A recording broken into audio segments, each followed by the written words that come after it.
Արտաքին գործերի նախարար Արարատ Միրզոյանն արձագանքել է Ռուսաստանի Դաշնության անվտանգության խորհրդի փոխնախագահ Դմիտրի Մեդվեդևի հայտարարությանը, թե իբր Հայաստանը Ռուսաստանի հետ հարաբերությունները խզելու ուղի է ընտրել։ Միրզոյանը վստահեցրել է, որ Հայաստանը չի պատրաստվում Ռուսաստանի հետ կապերը խզել։ Հայաստանում կան քաղաքական ուժեր, որոնք կողմնակից են զարգացման ռուսական վեկտորին եւ Ռուսաստանի մասնակցությամբ ինտեգրացիոն գործընթացներին, այս մասին լրագրողներին ասել է Ռուսաստանի նախագահի մամուլի քարտուղար Դմիտրի Պեսկովը։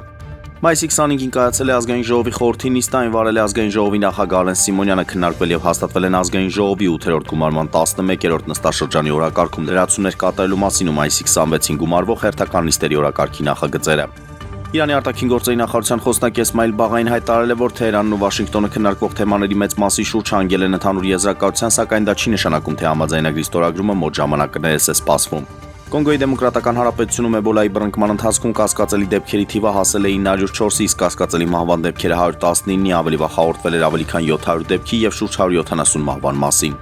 Կրասնոդարի եւ Հայաստանի ազգային ավականի կիսապաշտպան Էդուարդ Սպերցյանը նշել է, որ հնարավոր է այլևս հանդես չգա ռուսական ակումբի կազմում։ Ամեն ինչ հնարավոր է, գուցե սա այն վերջին հանդիպումներ Կրասնոդարի կազմում, Սպերցյանի խոսքը մեջ բերում է չեմպիոնատի թղթակիցը։